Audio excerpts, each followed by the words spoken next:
세금자를 알려주는 쌤 누나, 쌤 언니 최자영 세무사. 박송희 세무사입니다. 안녕하세요.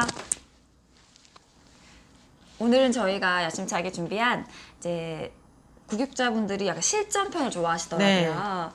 그래서 정말 중요한 네. 증여세 신고하기 실전편을 준비했습니다.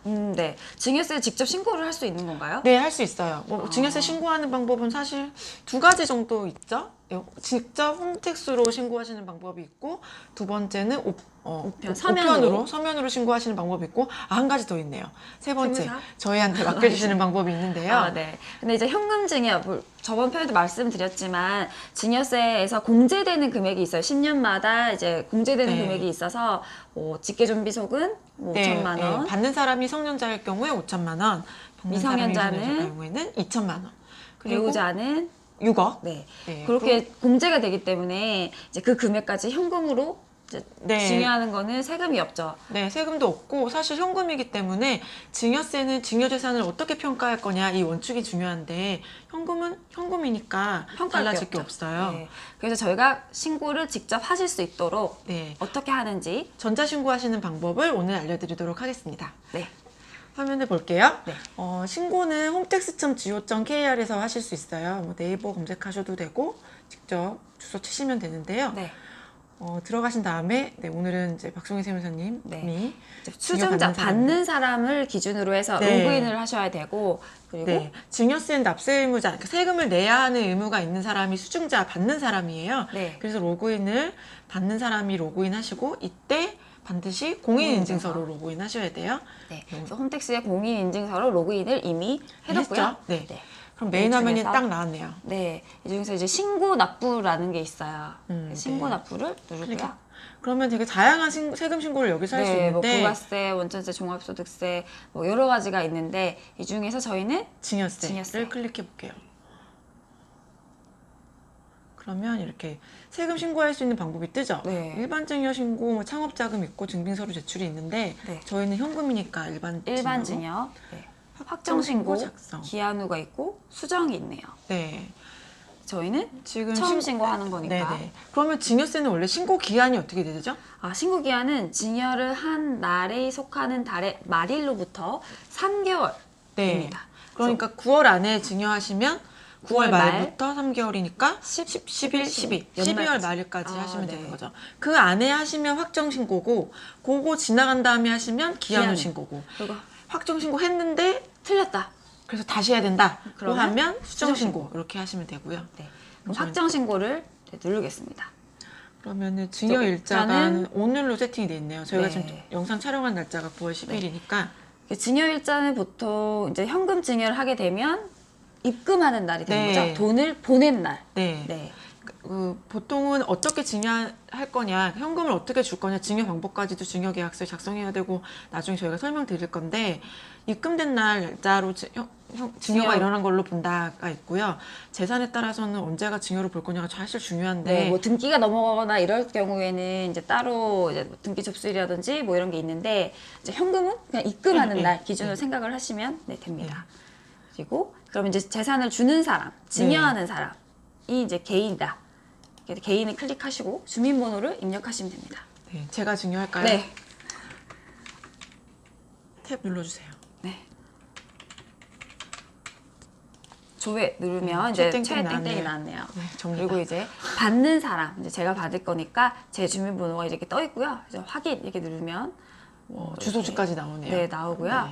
증여자와의 관계. 예, 관계가 왜 중요하냐면 아까 이야기 드린 증여 네. 재산 공제 금액 때문인 거죠. 네, 저희는 오늘 가정하기 위해서 박세무사님을 우리 쌤 언니를 쌤 누나의 자식으로 취급할게요. 예, 그러면 직계 비속에 네. 이게 수증자 기준이라서 받는 내가 사람. 증여자한테 뭐냐 이렇게 하게 돼 있어요. 그러니까 저는 자녀다. 네, 더블 클릭하셔도 되고, 네. 그러면 여기 자라고 찍혔네요. 네, 옆에 얘도 있네요. 아버지가 아들한테 증여하는 경우 아들은 자. 네.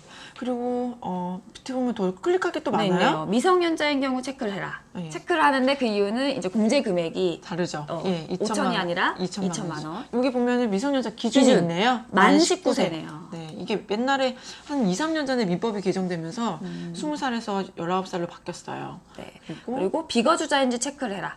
비거주자가 되면 근데 증여재산 공제가 안 돼요. 없어요. 네. 이거 증여재산 공제는 국내에서 거주하고 있는 사람들을 위한 거기 때문에 없고요. 네, 이게 국적이랑 상관이 있나요? 아니 없고요. 여기 밑에 보면은 설명이 나와 있는데 네. 비거주자는 거주자가 아닌 자이며 거주자는 국내에 주소를 두거나 1년 이상 거소를 둔 개인이다.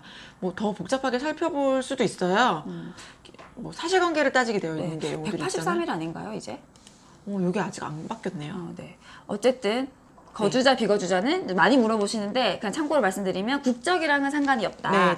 주소나 거소가 어디에 있고 실질 생활을 어디서 하는지에 따라 다르다. 그리고 비거주자는 증여재산 공제가 안 된다. 그래서 뭐 외국에 있거나 이런 분들한테는 공제가 해당이 안 된다라고 좀 생각하시면 될 것 같아요. 이런 것들 국세청에서 NTS 단말기로 출입국 사실도 확인할 수 있기 때문에 실제로는 한국에 들어온 적이 없는데 주민등록 있으니까 해야지 하시면 안 돼요. 네, 걸릴 수 있습니다. 네, 안 됩니다. 네.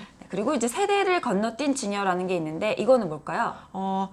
할아버지가 자기 아들한테 주지 않고 손자한테 줄 경우 뭐 이런 경우인데요. 그러면은 원래는 증여세를 할아버지가 아들한테 줄 때 한 번 내고 아들이 자기 또 자식, 할아버지 입장에서 손주한테 줄 때 증여세를 내야 돼서 2번 내야 되는데 그렇게 안 하고 한 번에 줄 때는 사실 세금을 더 낸다고 판단하시는 분들이 있는데 그게 아니라 2번 낼 거를 깎아준다 생각하실 수도 있는 거죠. 원래 이렇게 내려와야 되는데 이렇게 주게 되니까 그 대신 할증을 해라. 얼마큼 할증을 하는 거죠? 30% 할증하고요. 네. 재산에 따라서는 40% 할증하는 경우도 있어요. 재산 금액 많으면 그래서 30% 할증을 하더라도 사실은 또 세대 생략 증여를 하시는 분들이 많아요. 많죠. 네, 왜냐면 많습니다. 이미 재산 자식한테 줘도 또 손주한테 갈 거니까 그렇죠. 그냥 한 번에 30% 더 내고 증여를 하겠다라고 하시는 분도 많이 계세요.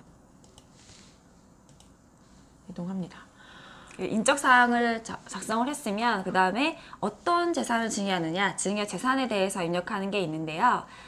일단 증여재산 눌러보면 저희는 현금을 입력할 건데 지금 보니까 공제가 일반으로 가야 되는 거죠? 된 거죠. 여기서는 일반 선택하시면 되고요. 첫 번째.